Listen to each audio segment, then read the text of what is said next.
وأشهد أن محمد رسول الله.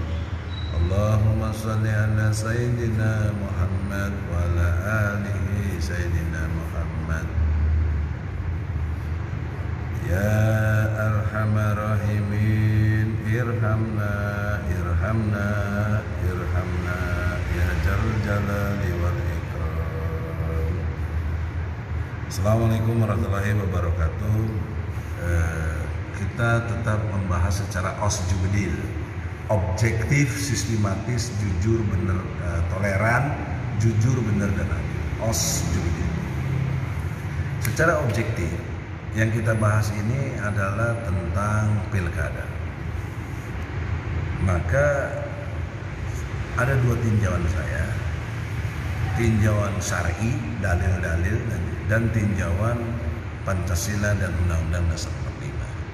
Dan himbauan saya ini untuk masyarakat, yaitu pendekatan objektivitasnya adalah pemilu atau pilkada atau pilpres atau apa namanya, itu adalah hak memilih, bukan kewajiban. Nah, ingat baik-baik itu, bukan kewajiban, tetapi hak pilih. Makna hukumnya sebagai hak pilih itu harusnya mengacu kepada hak asasi manusia, bisa digunakan juga bisa tidak. Jadi kalau pemerintah sudah diingatkan dengan pandemi COVID-19 nggak peduli, saya ingatkan masyarakatnya, jangan gunakan hak pilihnya. Nggak usah datang ke TPS, nggak apa-apa nggak datang ke TPS, orang hak pilih kok, nggak ada pidananya, nggak milih terus pidana, mana hukumnya, nggak ada. Jadi jangan mengada-ngada, ya, jangan dipaksa-paksa rakyat, karena kondisinya objektivitasnya ada pandemi. Kok pemerintah nggak peduli? Padahal kalau bicara kewajiban asasi, berdasarkan surat Al-Fatihah, iyyaka na'budu wa iyyaka nasta'in. Iyyaka na'budu, kewajiban asasi. Nah, menyembah dalam konteks politik di sini gimana? Ikuti peraturan-peraturan kewajiban. Undang-Undang Dasar 45-nya apa? Ada kewajiban asasi presiden, menjaga tumpah darah seluruh rakyat Indonesia, menjaga tumpah darah. Nah, kalau dengan COVID kita tahu buktinya ada ribuan orang sudah mati, terus sengaja dibiarkan, bahkan diperintahkan untuk melakukan satu kewajiban ikut pemilu, padahal pemilu itu bukan kewajiban. Kan nih di sini nggak benar gitu loh. Secara ilmu hukum itu tidak benar, amat sangat keliru. Dan untuk itu susah lah. Kalau dinasihatin nggak mau, apa ini kan istilahnya dablek ya saudara. Nah, sekarang saya kasih tahu masyarakatnya, saya mengadvokasi masyarakat. Kalian mungkin ada iming-iming dapat sembako, dapat suap, dapat wanipiro, ya dikasih. Nggak seberapa itu dibanding nyawa Anda kalau konteksnya pandemi COVID-19. Untuk apa itu? Sudahlah, lebih baik di rumah. Anda tidak gunakan hak pilih Anda, dan Anda tidak berdosa karena Anda lebih taat kepada Allah untuk menjaga jiwa raga Anda yang jangan disia-siakan untuk kepentingan orang-orang yang tidak bertanggung jawab tadi gitu. Nah, oleh karena itulah kita lihat dalil syar'inya dulu ya. Coba Pak Aman, Pak 59. Pak Aman ya? Iya. Baca Pak Aman. Nomor 59. Iya. Yang gede nih, yang gede. Wahai orang-orang yang beriman, taatilah Allah dan taatilah Rasul Muhammad dan ulil amri, pemegang kekuasaan di antara kamu. Kemudian jika kamu berbeda pendapat tentang sesuatu, maka kembalikanlah kepada Allah, Al-Quran dan Rasul atau sunnahnya. Jika kamu beriman kepada Allah dan hari kemudian, yang demikian itu lebih utama bagimu dan lebih baik akibatnya. Jadi Wah, beliau pemahaman. atiullah wa atiur rasul wa ulil amri Ulil amri. minkum. Nah, ulil amri di sini memang bisa terjemahannya menjadi pemerintah. Tapi jangan lupa ada minkumnya, yaitu mengacu ke orang beriman. Ya ayyuhalladzina amanu atiullah wa atiur rasul wa ulil amri minkum.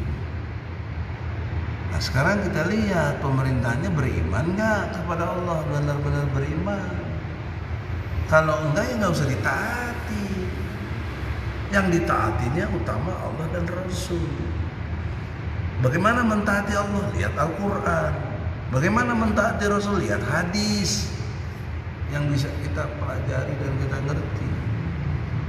Nah oleh karena itu dalam konteks excuse pengecualian, nggak usah taati pemerintah karena pemerintahnya tidak taat kepada Allah dan Rasul. Tidak menjaga jiwa. Karena satu jiwa saja, ini penting ya, satu jiwa saja Allah jaga, ya Allah ingatkan, sama dengan menjaga seluruh manusia. Bayangkan dasarnya Al-Quran itu. Coba buka Pak, surat Al-Maidah, surat kelima. Ini ngomong-ngomong saya lagi di Masjid Nurul Amal. Promosi sedikit nih, Masjid Nurul Amal di daerah mana ini namanya?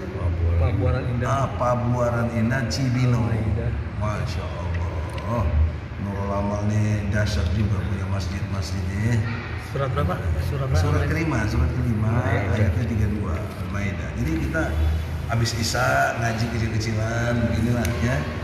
Supaya kita lebih mudeng pakai teori Ayat berapa? Osjibril. Ayatnya 32. Berat. Nah, bisa. Surat 5 ayat 32.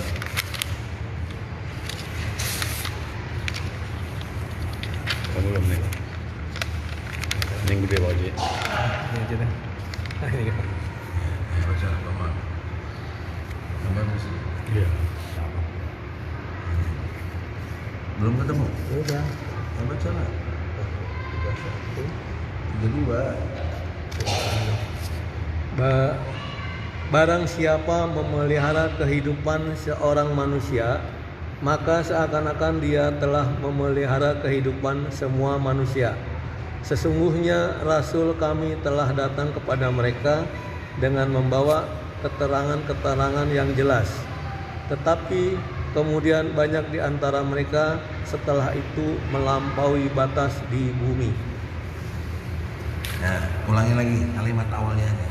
Barang siapa memelihara kehidupan seorang manusia, maka seakan-akan dia telah memelihara kehidupan semua manusia. Nah, coba yang penting.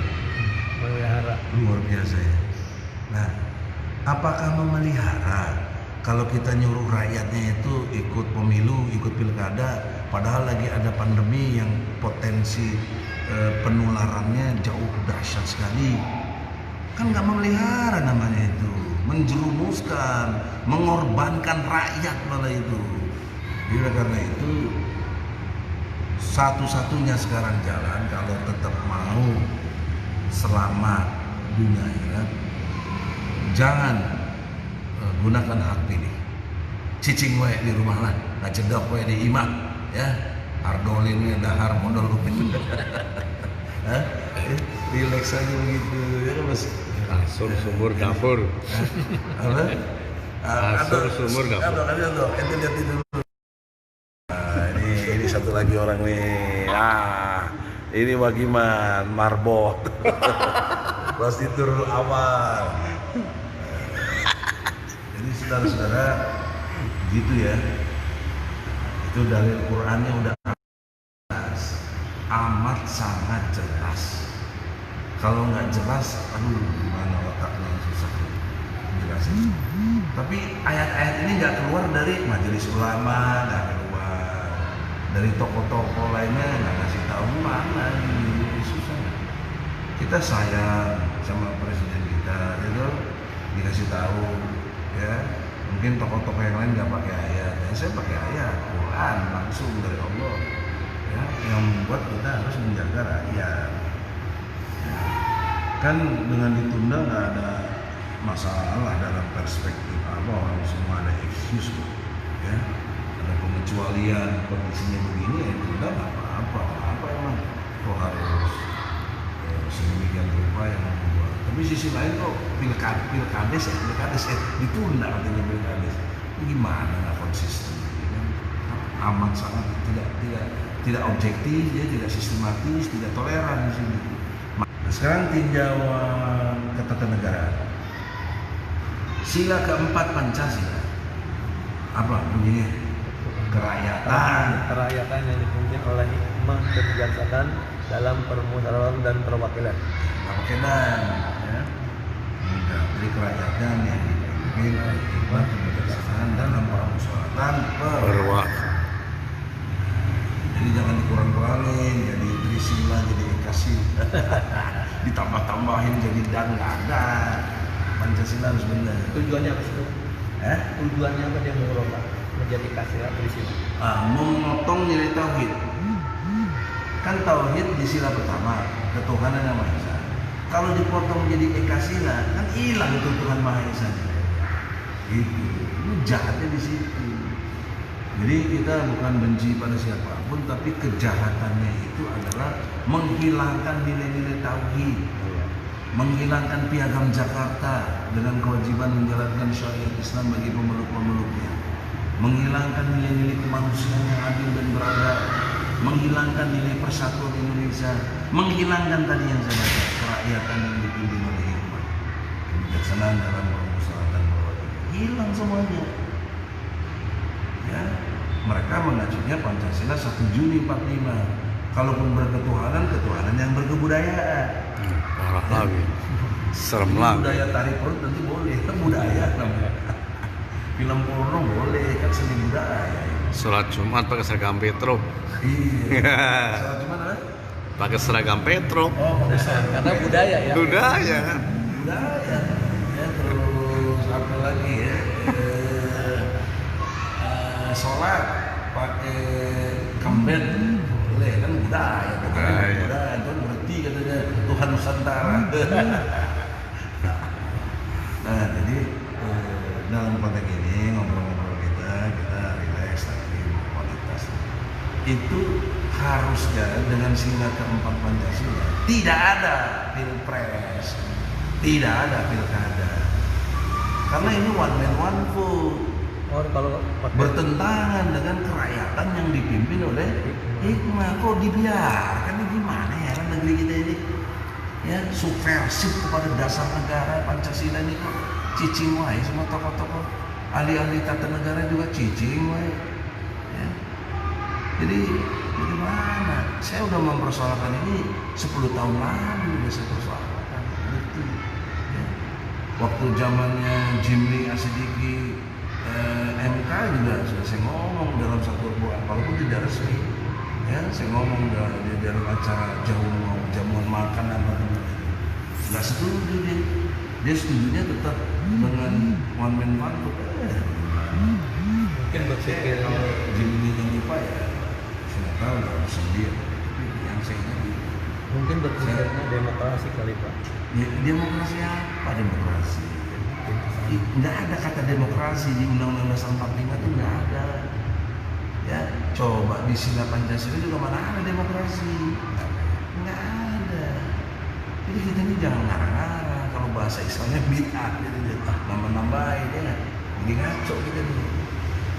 Nah, makanya saya sedang berproses dengan kawan-kawan untuk mengkondisikan NKRI asli. Nah, NKRI Asli. ulangi, NKRI asli. Nah, berarti ada yang palsu kan? Ada yang palsu. Nah, itu undang-undang dasar yang di amandemen tahun 2002 itu NKRI palsu itu. Palsu dong. Ada yang menggugat sudah tuh. Nah, makanya kita mengingatkan kembali kepada NKRI asli. Kalau dalam surat Al-Balad ayat 17 sampai 20 ini ada golongan kiri, ada golongan kanan. Nah, kita masuk golongan kanan, ya kan? Apa yang masuk golongan kiri? Nggak benar.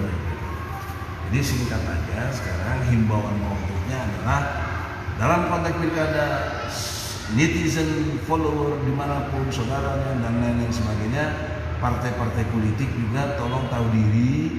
Anda jangan melanggar Undang-Undang Dasar 45, apalagi jangan melanggar Al-Quran. Yang Islam boy, jangan melanggar Al-Quran, ya, kualat diazab besar sama Allah nanti, ya.